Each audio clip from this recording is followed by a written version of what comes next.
This full moon in Sagittarius on June 11th, 2025 is illuminating the path to our higher self.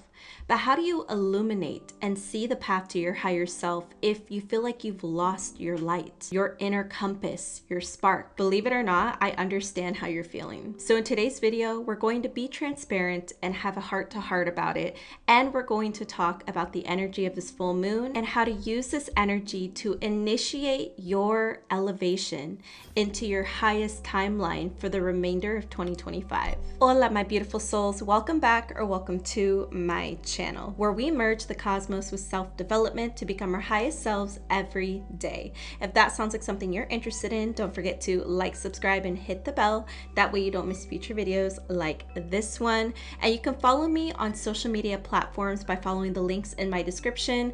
There's also a link to download my free astrology cheat sheet, which makes astrology so much more understandable and digestible for you. Today's video is going to be a little different. I do want to provide value that benefits you by talking about the full moon in Sagittarius because I think that it is such a beautiful energy, especially with Jupiter moving into Cancer on June 9th, which I do have a video I released about that. So go watch that if you'd like a better understanding of the energy I'm talking about in this video. Whereas we will be talking about the full moon in Sagittarius and how the energy surrounding it may benefit you and what to do to optimize this energy. The energy perfectly coincides with my own life, and my own life directly affects you guys and the content that I create.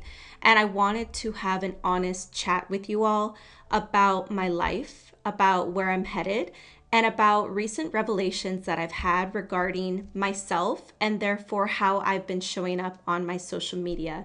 So for those of you who care about that, please watch the first segment of the video where I'm going to have an honest chat about myself. But there will be timestamps and I will include it right here as well to emphasize that you are free to skip over this segment if you so wish. You may gain something from my little spiel about my own life. Hopefully there's something from it that you can take and apply to your own life. So without further ado, let's dive into talking about me. And again, the timestamp is below to skip ahead to the full moon reading if you would like. I'm going to try and condense my thoughts and feelings as much as I can.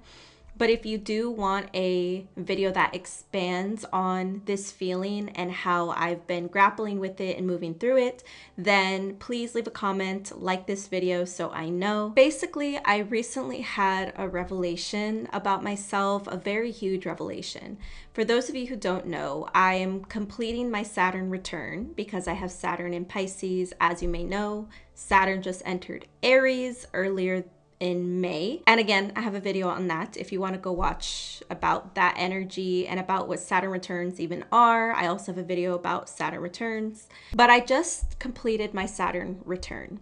And in those approximately 3 years that I experienced the peak of the energy, I really had to slow down. I faced so many difficulties in every category of my life, from finances to workplace to romantic relationships to friendships, to my content creation, my career. And it was really difficult because of all of the challenges and because everything felt like I was constantly punching a brick wall. I had to slow down and really use the time to reevaluate everything I'm doing. And the biggest thing that came through during my Saturn return are my shadows. I realized in my Saturn return that every demon that I'd managed to suppress within myself became the most apparent that they've ever been. They all extracted themselves and took center stage during my Saturn return, and that was really difficult for me to face. It was very difficult for me to face some extremely ugly parts of myself that were stemming from and had gained power from a lot of my experiences throughout my 20s that I hadn't fully recognized were living within me and feeding off of those energies and those experiences and those traumas. So in my Saturn return, I recognized the deepest shadows, the darkest sides of myself, and they all came to the surface and almost ruined multiple things that I love and adore, such as my content creation. I was the most inconsistent with my content creation during those years. And I'm not being hard on myself about that. During your Saturn return, you definitely need to give yourself grace and have patience and recognize that Everything is working in your favor. Saturn is basically trying to wring out the kinks within you in order for you to become your most powerful self. And that's awesome.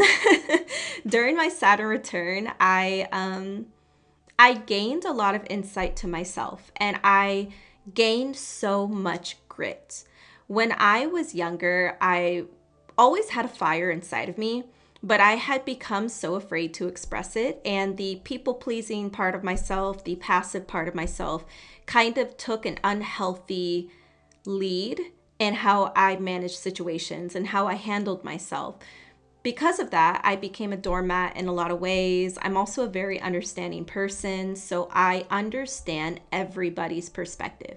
I kid you not, I can probably sit down with the most controversial figure in the entire world and have a neutral, unbiased conversation with them because I always aim to understand. Even if I don't agree with the person, I am always curious. I'm always inquisitive to their perspective, and I always want to learn from what they have to offer and see if maybe there's something I'm missing. So even though I think that is such a powerful trait of mine, because not a lot of people are able to do that, it causes me to be way too understanding of people who don't deserve my understanding. And that is where I become a doormat in a lot of situations. Not anymore. Not anymore. But in the past, in my lower 20s especially. So in my Saturn return, I dealt with a concentrated amount of what I felt was heartbreak, betrayal, etc., from people that I really cared about and people I really valued, and environments that I was in that I cared about as well. And everything just started to really crumble during my Saturn return. And because I had to stand alone and stand my own ground in a lot of these situations, I built a lot of grit. But the downside of building grit and building a backbone is a lot of times we tend to turn cold and we tend to turn more rigid. This is relevant because I went back and decided to watch one of my old YouTube videos from 5 years ago when I was 25. I had released this video only like a few months after starting to upload astrology content. It was back in 2020.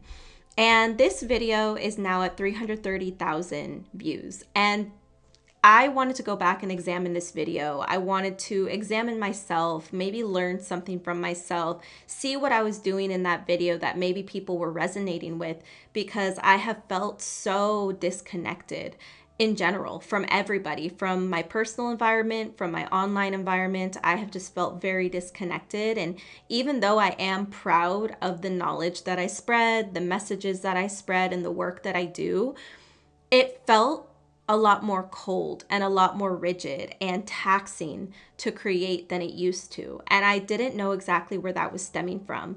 So I went back and watched this video. It's my Spirituality for Beginners video, the first one that I ever released. First of all, I went and looked at the analytics to this video, and I wanted to see, when did it start taking off? Because I tend to be really hard on myself nowadays when a video seems to be lacking in performance, which I know isn't healthy, but everybody does it. I'm pretty sure every creator can't help but be a little hard on themselves, especially when you put so much heart into the work that you do. And I very much put a lot of heart and passion in what I do, and I'm always aiming to be better at what I do. I'm always aiming to improve.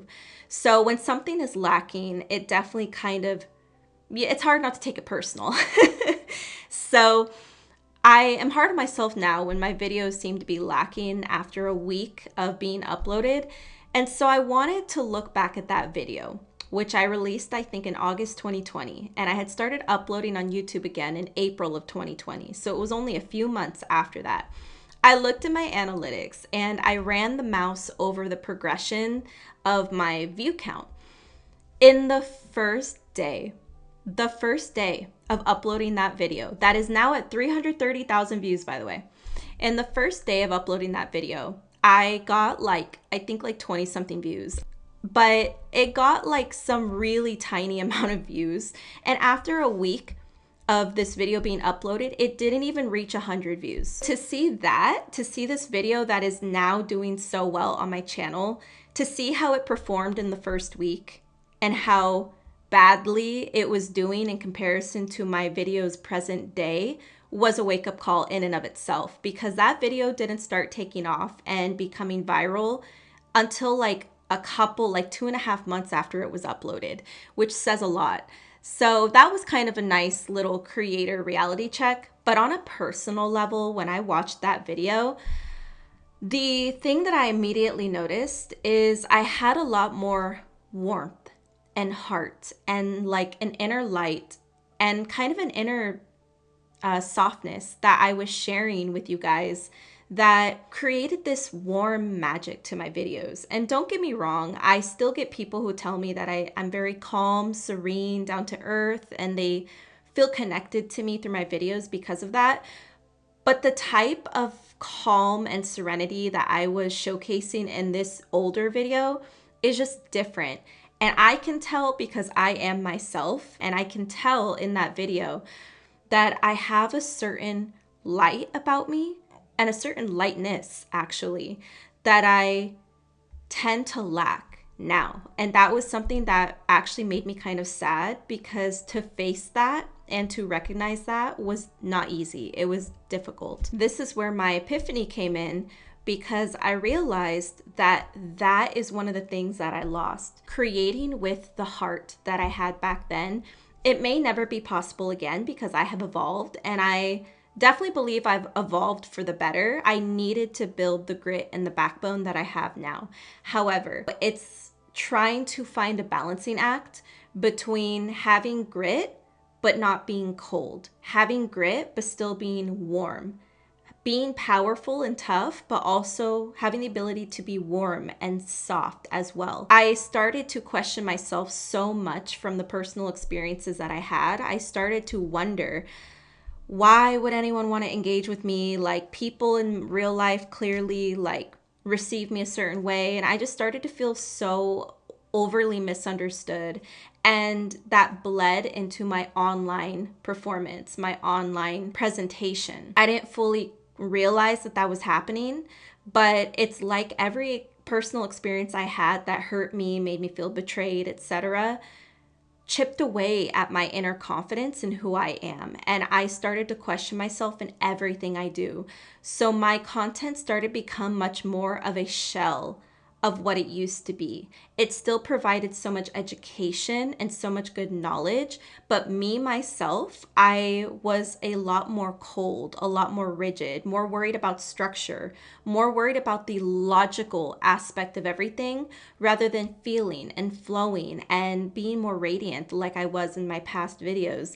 And that is what I want to get back to. That is what I'm moving towards. And it's not about trying to be like my 25-year-old self, because one, that's not possible. And two, like I said, I have evolved positively. I'm not negating myself and the way that I've changed. I think I am so much more womanly and mature and powerful than I've ever been. I'm definitely a force to be reckoned with at this point in time. Have it be known. But I just want to integrate the past versions of myself and kind of like download them into who I am now. I want to make sure that I do not leave that light behind and that authentic spark that used to be present in me all the time.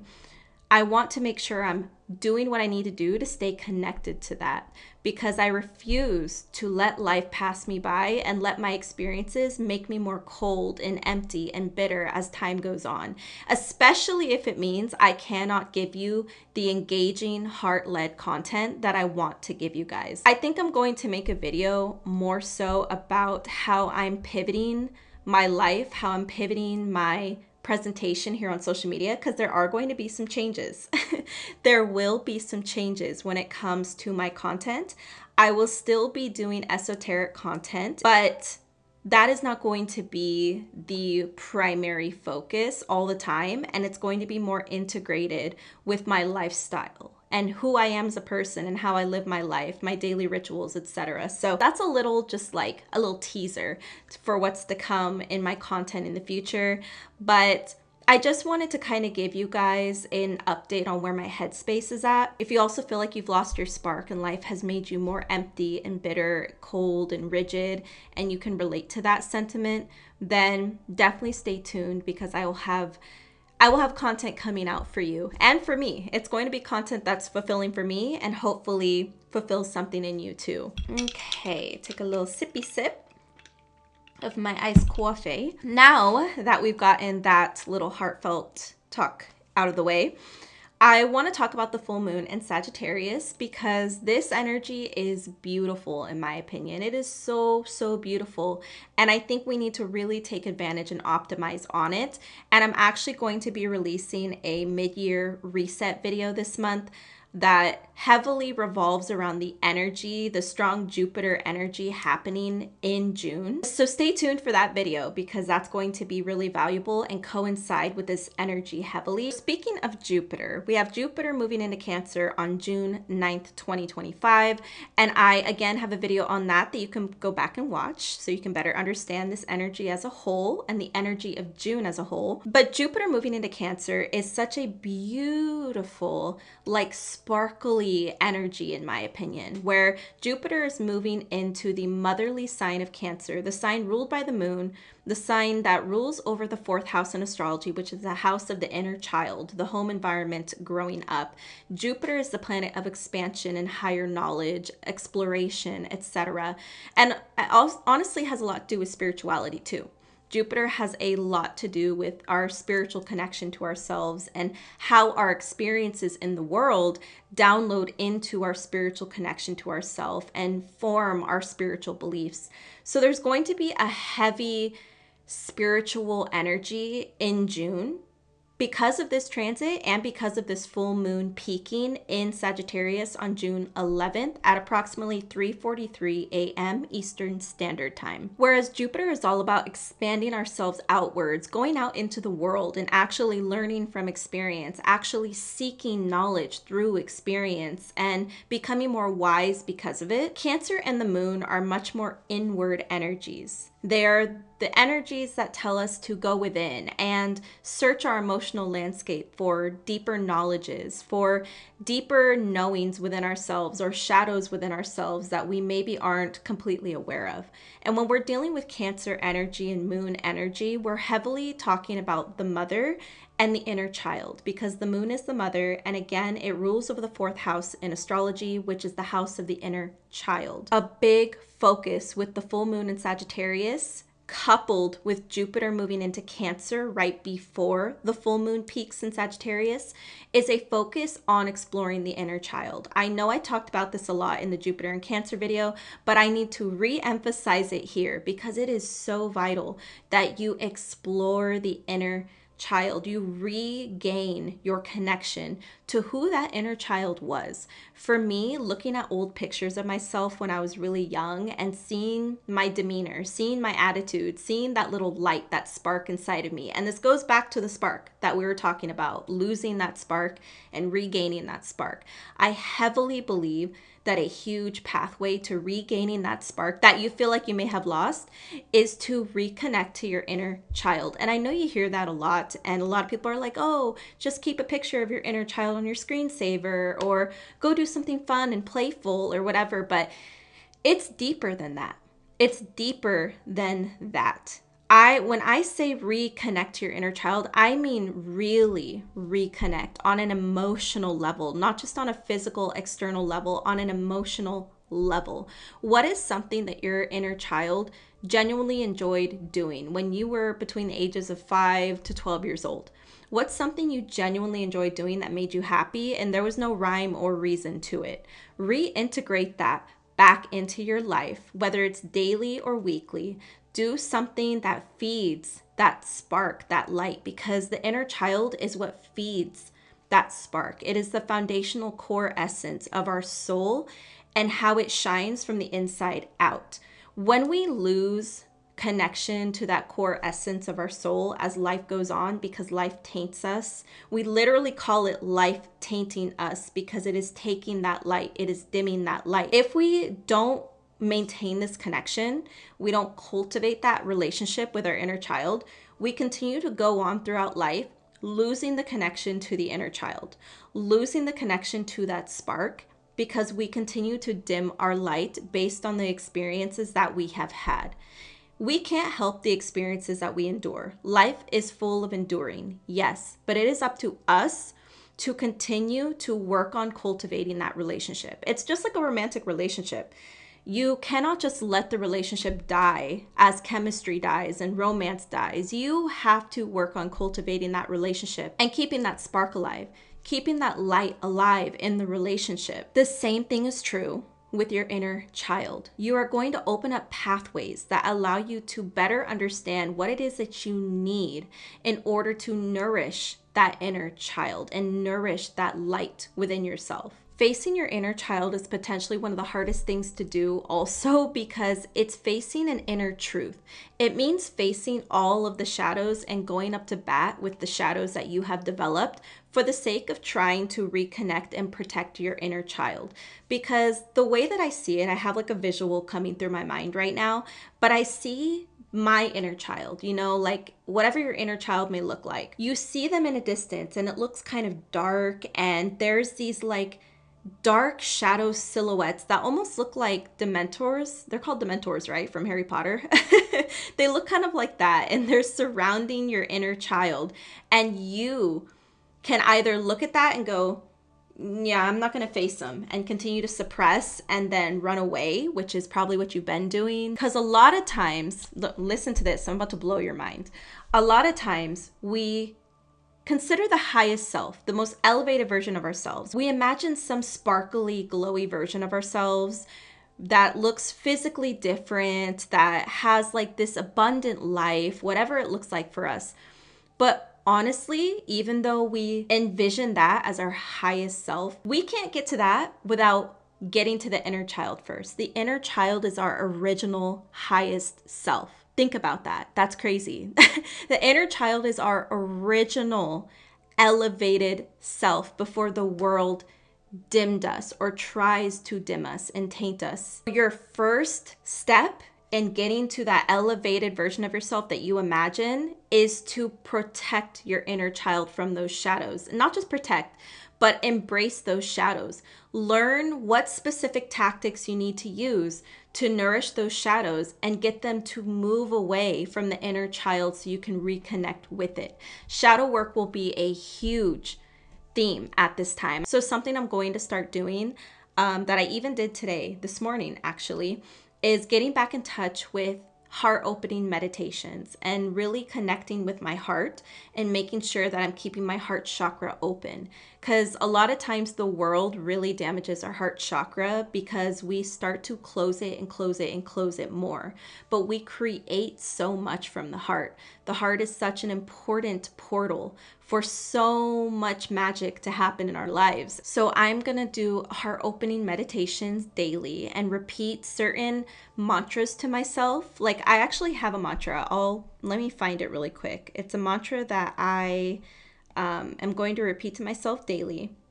Here it is. I'm going to sit with my hand on my heart, and I'm going to take a few deep breaths, and then I'm going to visualize my younger self, my abundant, vibrant younger self in my little fairy costume or my little witch costume.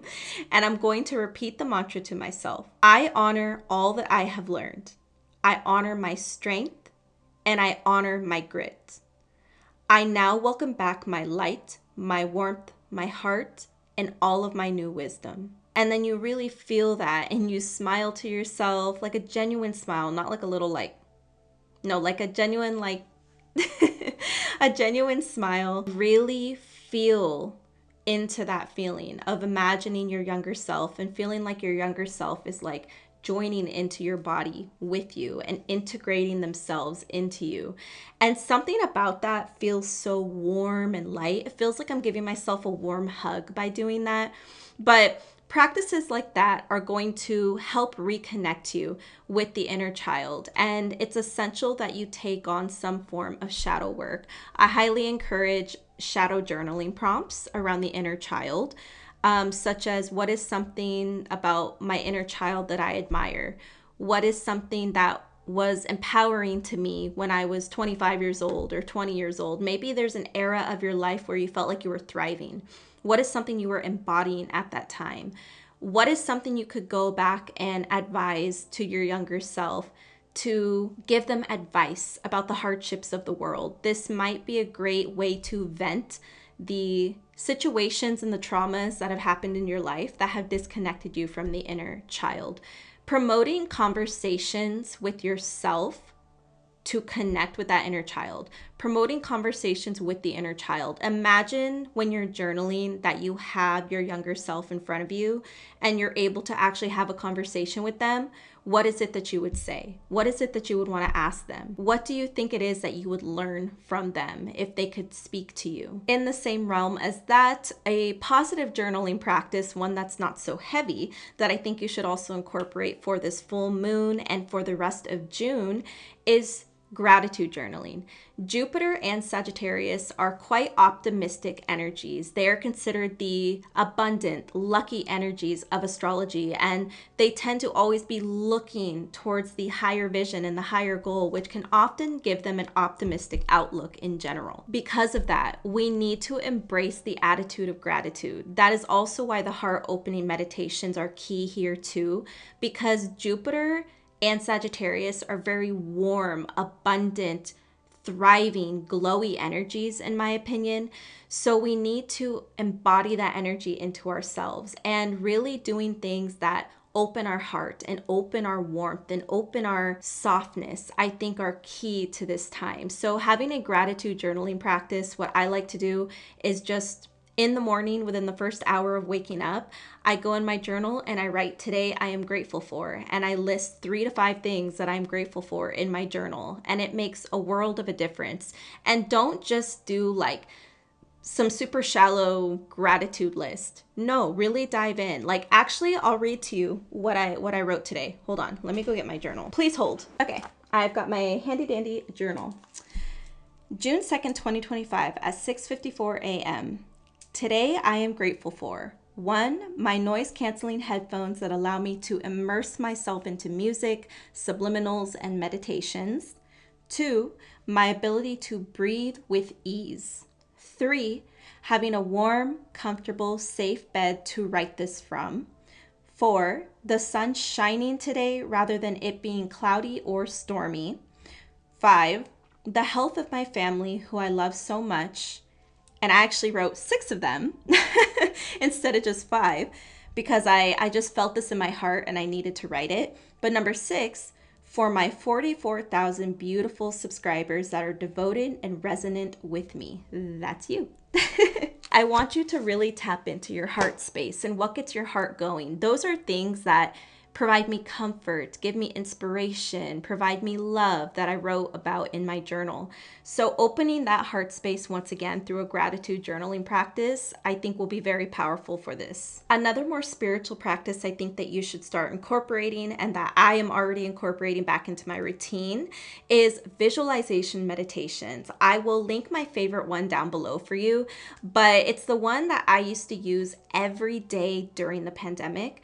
I did this visualization meditation every single morning and saw such a difference. And I really attribute my video taking off, the one that's now at 330,000 views that I talked about in the first section of the video.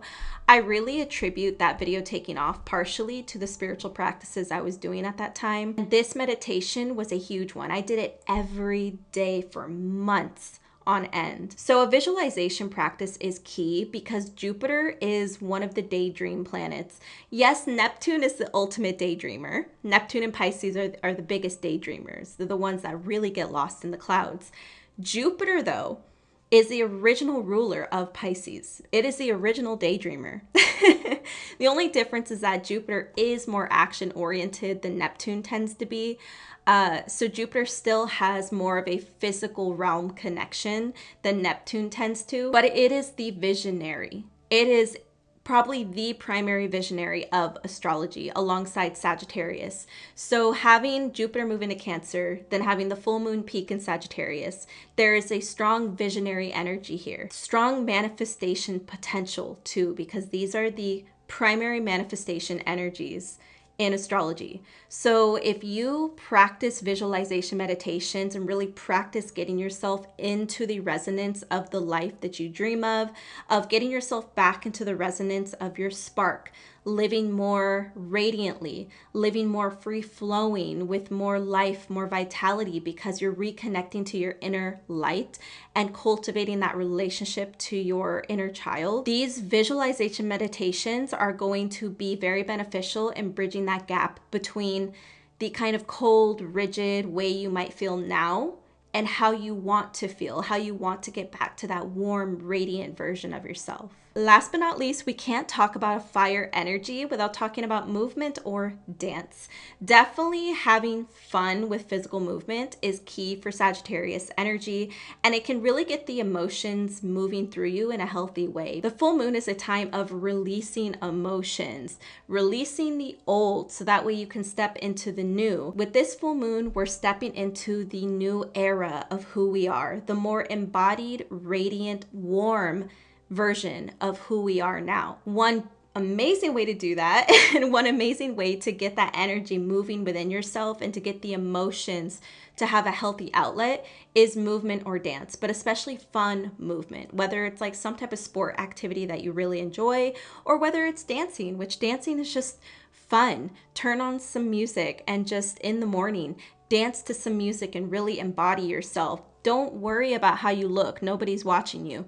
Don't worry, unless you are married or something, but tell them to mind their business or whatever, or tell them to get out of the room for a second. And then just dance it off, shake off that energy and just embrace freedom, because Sagittarius is the free spirit of astrology. So you want to embrace a feeling of freedom, a feeling of I have autonomy over my life, and at any moment I can make a new decision and be a new version of myself. At every given moment, every single second that passes is a fresh opportunity to be who we want to be, to step into the new era of who we are, the highest version of ourselves, our next chapter that is way better than the last.